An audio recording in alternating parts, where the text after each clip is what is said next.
Welcome to the Academic Woman Amplified podcast. I'm your host, Kathy Mazak, tenured full professor, mom of three, and firm believer that the culture of academia needs to change radically. Women are revolutionizing academia within institutions that were not built for us. If you're ready to reject the culture of overwork, kick guilt and overwhelm to the curb, and amplify your voice to make a real impact on your field without breaking down or burning out, you're in the right place. And it all starts with writing. Let's go. Hello there. If you're listening to this episode in real time, maybe you just finished your semester. And so I want to talk about planning re-entry into writing. Now, at the end of the semester, when you're trying to grade final exams or final papers, or just wrap up all the loose ends of the semester, a lot of times we put writing aside. And actually, I encourage you to do that. I encourage you to lean into, to understand, and to accept the ebbs and flows of the academic semester.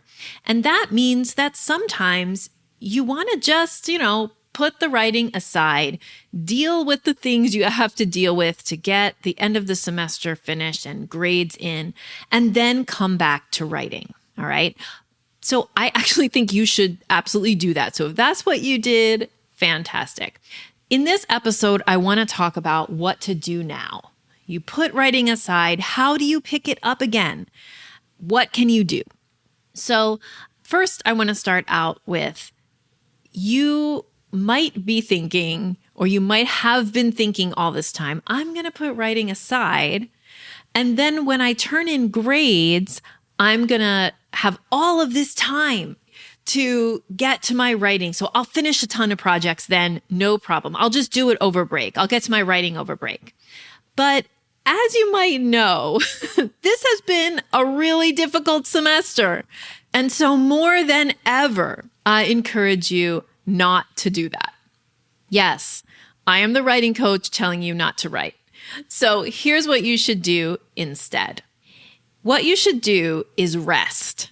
So the first thing you need to do after you turn in grades, the semester's over, you're quote unquote officially on break, you need to make a plan to lay the heck down, like to really, really rest and disconnect from all of that stress.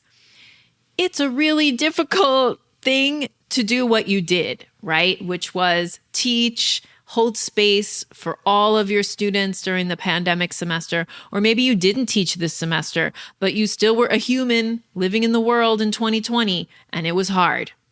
So you need to have some rest. So I want to talk to you about that first, and then I'll get to, okay, when you're re-entering, what do you actually do? So there's a life coach named Martha Beck, and I have not worked with her personally, but I have worked with some of her certified coaches. Her name is Natalie Miller, and Natalie taught me this lesson from Martha Beck, which is about the create, restore cycle. So I think I've talked about it on the podcast before. I definitely talk about it in our programs all the time. And so I want to talk about it with you right now. The idea is that we want to create a lot of things. And by create, I mean, we want to develop our syllabus, write our lectures, write a book, write an article, create a new research proposal, or do actually some research, right? Anything that is you taking nothing and turning it into something is creation. So what we want to do, there's this drive to create more, publish more, get more done, right? Create. And what we think is that what we need to do if we want to create more, and let's say if we want to write more, right? Writing is an act of creation. If we want to write more, what we need to do is spend more time writing, more hours. Okay. That's the thought that we have. And that thought is supported by how we organize everything, right? We are supposed to be working 8 hours a day. And some of you are laughing because you work 10 or 12 hours a day, right? Working those hours a day. And then you have this tiny bit of time to rest before you sleep. And then you wake up and do it again, right? It's totally out of proportion. The same thing as like a 7-day week, right? 5 days you're working, 2 days you're resting. It's out of whack. So what Martha Beck says, and what Natalie Miller taught me, was what we think we need to do in order to create more is spend more time creating. But actually, the secret key to creating more is to spend more time restoring. Creation and restoration are two parts of, like, if you can picture an infinity symbol, right? A number 8 on its side.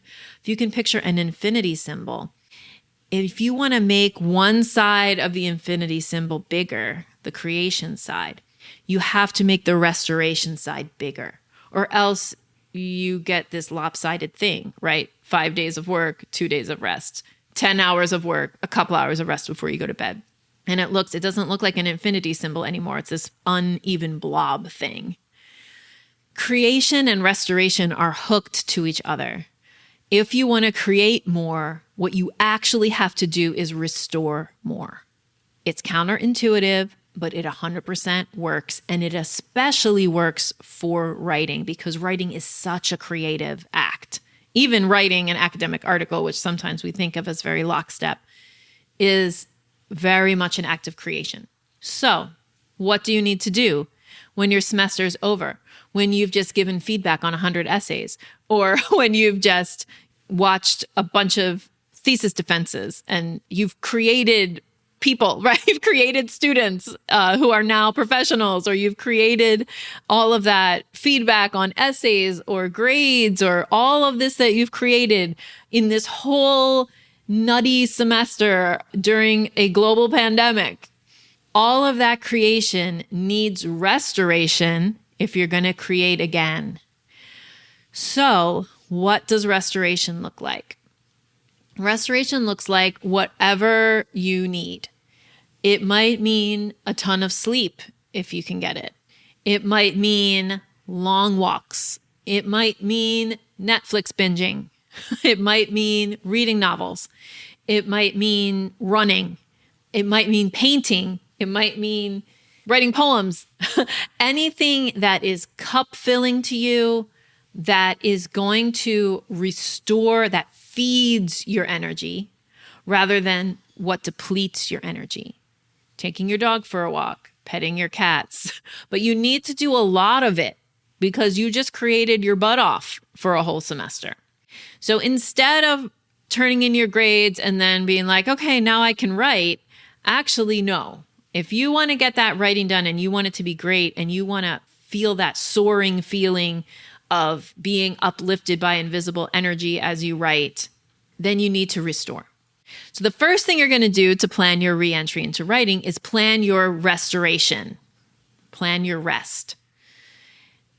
You know, everybody who's listening to this podcast has a different set of home circumstances. So I can't tell you how much rest is possible for you, but I want to say enlist whatever support mechanisms you can to get it. And maybe you are a single mom and you can't, during COVID, have your kids taken care of by anyone else. What can you do, to watch Christmas movies or to, read on the couch while they're doing something else? Whatever you could possibly do to get yourself some restoration. The very least is you put your writing aside and you wait and pick it up later. How many days? I can't tell you, but I would love for you to be able to have a week where you don't worry about your writing and you just think the whole time, Kathy told me that I'm restoring and I'm going to restore and then I'll get back to it. Okay. So the very first thing that you need to do to plan your re-entry into writing is rest and restore. After that, now let's talk about what to do. So some of you are going to restore for a couple of days and then get back to writing. Some of you are going to take the whole break which is absolutely fine. Whatever you need is what you need, and you should do it. Because when you come back to your writing, you're going to be that much more energized and ready to go. So the first thing I want you to do when you're planning your reentry into writing is to ease back in. I don't want you to be like, oh, well, I'm not working, quote unquote. So I have limitless hours in the day. And so that means I can write for 8 hours. No, here's what you're going to do. The first day, you're going to open the document. That's all you're doing. You're saying hello to the document. Scroll through it. Read a few words. See where you left off. If you have taken some of my programs, maybe you left yourself what we call breadcrumbs, right? Which is at the end of the document that you're working on, instead of stopping and not knowing what your next thought is going to be, you actually write out what we call breadcrumbs. They're like little thoughts about, okay, what are the next couple steps I need to work on here, right? So maybe you have some breadcrumbs. Read your breadcrumbs. The first day, though, is not about jumping back in with 2 feet and writing your tail off. It's about familiarizing yourself with the document. You've been away for a long time. Just open the thing. Just have a look. Scroll through. Say hello. Then you want to do a real ease in method. Work an hour on the first day. 2 hours on the second day. Don't go up to 5 hours. Don't do that. Just, expand until you can. And don't try to set your bar high, like 8 hours of writing a day. That's silly. You're not going to do it. If you listen to any of this podcast, you'll know that that's ridiculous. So ease back in. Use your breadcrumbs. And I want you to also think, I want you to plan a strategic planning session for yourself. So get out your calendar, find an hour before the beginning of next semester, and sit down and map out some things. Figure out when your writing times are going to be during the semester. Look at your next semester schedule. Where can you fit in some writing sessions? Try to make them regular. Try to make them consistent. It doesn't have to be every day. Can you plan a writing sprint? Can you go on your own writing retreat? Can you fabricate that for yourself? It might be hard, but try. Is there something you could do, some time you could block off? Make sure that you think about the projects you have going on next semester. And the important thing here is take time to plan your semester strategy. Don't just jump in and think it's going to be fine. Do the same thing you do every semester, which is it's totally fine for the first 3 weeks. And then everything gets too busy and then falls apart and you end up super stressed out by the time it's over and you crash. Can you, by pre-planning some things, try to get evenness? Like I said, embrace the ebb and flow of the semester, plan for it. Be gentle to yourself during those, what I call caution weeks, which are weeks when you know that you have a bunch of essays due, or you have to grade final exams or midterms, or some other deadline is coming up. Just be gentle. Pre-plan it. In our courses and programs, we often walk our clients through this process live. It has, it's a little more complicated than what I'm saying here briefly. I'm giving you the high level view, but the important thing is that you take time to develop a strategy for the semester and you really start to sketch and plan things out. Might your plans get derailed? Absolutely. But if you try to take into account things that might happen to derail them, you will at least be prepared. You'll know okay, don't say yes to too many things in week 11 and 12 of the semester because you're not going to be able to handle it. It's going to be too much. So planning your reentry into writing, just to summarize, I want you to restore. You must restore. If you are going to create more, in other words, write more, you must restore yourself through rest and cup-filling activities. Ease back into writing. Don't jump in with 2 feet and think, I'm going to write for 8 hours a day. Open the document, get familiar, say hello, and make a plan for your reentry that is easeful, right? You ease back in. And then finally, put on your calendar an hour or two before the next semester starts, to plan a strategy session and really come up with a writing strategy for the semester. Again, we do this inside of our programs, but you can do this for yourself at home. And the idea here is to anticipate where the semester will get hard and to be extra kind to yourself during those moments. All right, I hope that this podcast helped you think about how you might plan your re-entry into writing. What I want you to hear more than anything is that you need to restore. So go, rest, restore, feel better before you turn back to creation. Thank you so much for spending your valuable time loving on yourself and your writing by listening to this episode.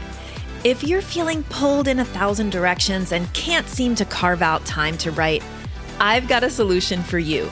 Go grab my 10 ways to make time to write cheat sheet.